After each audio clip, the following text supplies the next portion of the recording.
Discussion کو proceed کریں تو یہ کہیے گا کہ گھر کا ماحول جو ہے وہ اچھا ہونا کس قدر ضروری ہے، کیونکہ والدین سم ٹائمز بہت ساری چیزیں زبانی تو بتا رہے ہوتے ہیں لیکن عملی طور پر خود وہ چیزیں ان میں موجود نہیں ہوتی ہیں۔ بسم اللہ الرحمن الرحیم۔ بلا شبہ انزلہ بین، ایک تو آپ نے بہت اہم موضوع کا انتخاب کیا اور انٹرو میں سمجھتا ہوں بہت آپ نے بنیادی باتیں بہت اچھی بیان کر دیں اور ان کی مزید وضاحت حضرت ڈاکٹر صاحب نے پیر زادہ صاحب نے بہت خوبصورت انداز سے بیان کر دی۔ یقیناً ابھی آپ نے لفظ بولا نا کہ گھر کا ماحول، اس کی بڑی اہمیت ہے بچوں کی تربیت کے معاملے میں۔ نبی کریم رؤوف الرحیم صلی اللہ علیہ وسلم کے ارشاد گرامی ہے ضمن میں آپ فرماتے ہیں کل مولود یولد علی الفطرہ فابواہ یحودانہ و ینصرانہ و یمجسانہ۔ جب بچہ پیدا ہوتا ہے تو یہ فطرت سلیمہ پہ پیدا ہوتا ہے۔ پیدائشی طور پر بچہ بہت ایک صاف دل لے کے آتا ہے، صاف دماغ لے کر آتا ہے۔ امام غزالی رحمۃ اللہ علیہ فرماتے ہیں وہ کوئی اس کے اوپر نہ تصویر ہوتی ہے، نہ کوئی نقش ہوتا ہے، نہ کوئی چیز وہاں پہ کنندہ، جو آپ نے لکھنا ہے نا وہی اس کے اندر نقش ہو جانا ہے۔ تو آقا فرماتے ہیں فَأَبَوَاهُ يُحَوِّدَانِهِ أَوْ يُنَصِّرَانِهِ وَيُمَجِّسَانِهِ۔ والدین کا جو ماحول ہوتا ہے نا، گھر کا ماحول، گھر کی تربیت، وہ اس بچے کے جو آپ نے لفظ بولا تھا عقیدے کا اور ایمان کا، فرمایا وہ اس کے عقیدے کی بنیادیں رکھتا ہے۔ ماحول کو دیکھ کر دیکھیں بچے پیدائشی طور پر ہی بچے، ہم چھوٹے تھے تو ابھی یاد بھی نہیں کب ہم نے لا الہ الا اللہ محمد رسول اللہ صلی اللہ علیہ وسلم پڑھا، یعنی ہم نے گھر کے ماحول سے پڑھا، کب سے ہم نے نماز شروع کر دی۔ ماہ رمضان سے ہم گزرے رمضان شریف کے روزے، تو چھوٹے چھوٹے ہم نے اس وقت پہلے چڑیا روزہ رکھتے تھے، پھر یہ اب کو یاد ہی کب سے ہم نے پورا روزہ رکھنا شروع کیا۔ تو یہ گھر کا جو ماحول ہوتا ہے اس کا بڑے اثرات ہوتے ہیں۔ اس لیے نبی پاک صلی اللہ علیہ وسلم فرمایا کہ اپنے گھروں کو قبرستان نہ بناؤ، وہاں پہ اللہ کے قرآن کو پڑھا کرو، وہاں پر اللہ کا ذکر کیا کرو۔ آپ فرماتے ہیں کہ مثل البیت الذی یذکر اللہ فیہ والذی لا یذکر فیہ مثل الحی والمیت۔ فرمایا جس گھر میں اللہ کا ذکر ہوتا ہو اور جس گھر میں اللہ کا ذکر نہ ہوتا ہو، ان دونوں کی مثال زندہ اور مردہ کی مثال ہے۔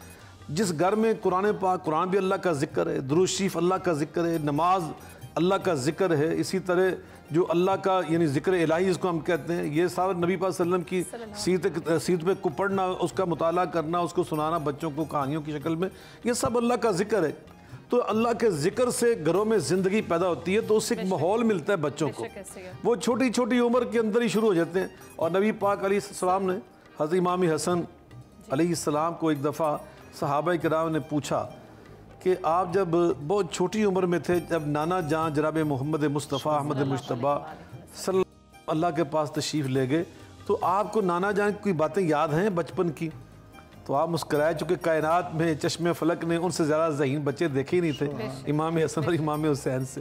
تو آپ نے فرمایا مجھے تو بہت ساری باتیں نانا جان کی یاد ہیں، ان میں سے ایک بات یہ سنائی کہ میں ایک دن نانا جان کے ساتھ گزر رہا تھا کھجوروں کے بھرے ہوئے مٹکے سے، تو میں وہاں سے گزرا نا تو میں نے 2 کھجوریں اٹھا کر اپنے منہ میں ڈال لی، تو نانا جان فوراً رک گئے، آپ نے انگلی مبارک منہ میں ڈال لی اور میں کخ کخ انہا صدقہ انہا من اوساخ الناس وانہا لا تحل لمحمد ولا لآل محمد صلی اللہ علیہ وسلم۔ اصل بیٹے نکالو نکالو، یہ کھجوریں نکالو، کھینچ کر آپ نے نکال لی اور صاحب فرمایا کہ یہ صدقے کی کھجوریں تھیں، یہ میرے لیے اور میری آل کے لیے اللہ نے حرام قرار دی ہوئی ہیں۔ آپ اندازہ لگائیں بچپن میں ہی نبی پاک صلی اللہ علیہ وسلم نے ان کو حلال و حرام کا فرق بتا دیا۔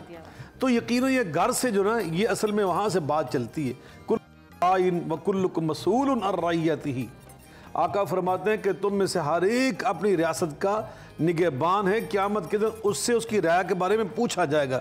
پھر آپ نے یہ فرما کر فرمایا والامام رائن ومسئول عن رعیتہ، جو حکمران ہوتا ہے یہ پوری ریاست کا نگہبان نگران ہے، قیامت کے دن پوری رعایا اور عوام کے بارے میں جواب دے۔ اور آگے فرمایا والرجل رائن علی اہلہ ومسئول عنہ، جو گھر کا سربراہ ہوتا ہے نا، مرد ہوتا ہے، باپ ہوتا ہے، خامد ہوتا ہے، وہ اپنے پورے گھر کا سربراہ ہوتا ہے، وہ ایک گھر بھی ایک ریاست کی حیثیت رکھتی۔ تو فرمایا والمرأۃ راعیۃ فی بیت زوجہا ومسئولۃ عنہ، تو فرمایا جو بیوی ہوتی ہے اپنے خامد کے گھر کی سربراہ ہوتی ہے، نگہبان ہوتی ہے، تو وہ بھی اپنی اولاد کے بارے میں اللہ کے ہاں جواب دے۔ تو یقیناً اولاد کی تربیت ہمارے جو اللہ ذمہ لگائی، میں یہاں ایک جملہ کہنا چاہتا ہوں، اولاد کی تربیت مسلمان بھی کرتا ہے اور غیر مسلم بھی کرتا ہے، لیکن دونوں میں ایک فرق ہوتا ہے بنیادی۔ جو غیر مسلم اپنے بچوں کی تربیت کر رہے ہوتے ہیں نا، وہ زندگی کا معمول سمجھ کر، زندگی کی روٹین سمجھ کر، زندگی کی عادت سمجھ کے کر رہے ہوتے ہیں. لیکن ایک مسلمان جب اپنے بچوں کی تربیت کرتا ہے وہ اللہ کی عبادت سمجھ کے کر رہا ہوتا ہے. عادت میں اور عبادت میں بڑا فرق ہے. جب آپ عبادت کی بنیاد پہ اپنے بچوں کی تربیت کریں گے کہ اللہ نے ہمارے ذمہ لگائی ہے تو اس سے انشاءاللہ بڑی خیر و برکت ہماری اولاد کی تربیت میں ہمیں نظر آئے گی. اور ہر گھر سے اگر اچھی تربیت یافتہ اولاد نکلنا شروع ہو جائے تو علامہ صاحب مجھے لگتا ہے کہ معاشرہ خود بخود ہمارا یقیناً شروع ہو جائے گا.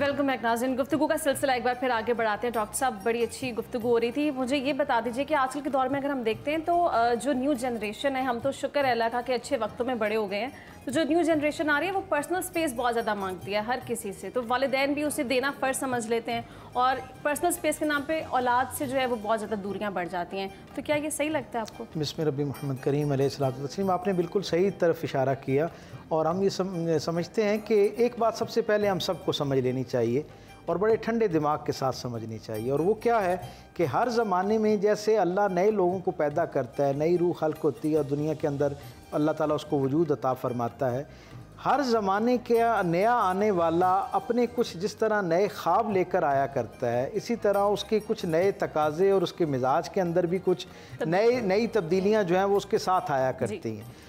والدین کو تربیت کے ذیل میں یہ بات سمجھنی چاہیے کہ جو بات انہیں سمجھ آ رہی ہے کہ ایک خاص مشقت اور بھٹی سے گزرنے کے بعد کوئی چیز کندن ہوتی ہے، یہ بات اس بچے کو عمر کے اس حصے میں نہیں سمجھ آ سکتی. یعنی وہ آپ کی بات پر احتراماً تو اس کو قبول کر سکتا ہے لیکن تجربے کی بنیاد پہ جب تک وہ اس سے گزرے نہیں، صحیح معنوں میں وہ اس بات کا ادراک نہیں کر سکتا.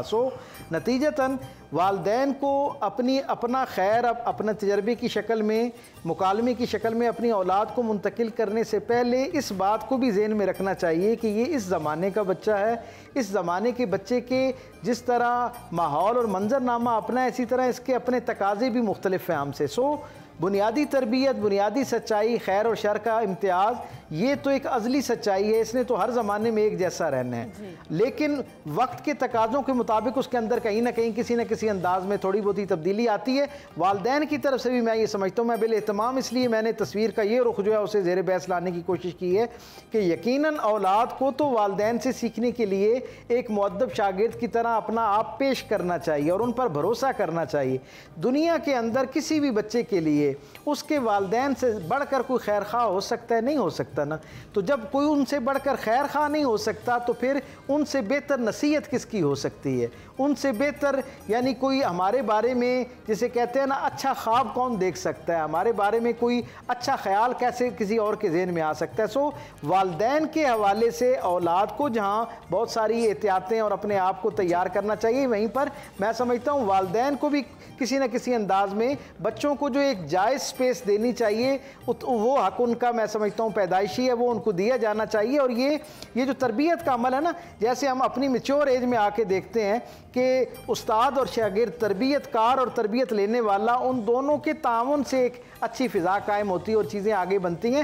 ہمیں اپنے گھروں کے ماحول پر توجہ دینی چاہیے اور یہ دیکھنا چاہیے کہ گھر کا ماحول اتنا سازگار، خوشگوار ہو اور ہمارا اپنے بچوں کے ساتھ تعلق اس نوعیت کا ہو کہ وہ ہمیں اپنے گرد و پیش کے سارے ماحول میں اپنا سب سے بڑا خیر خواہ تصور کریں.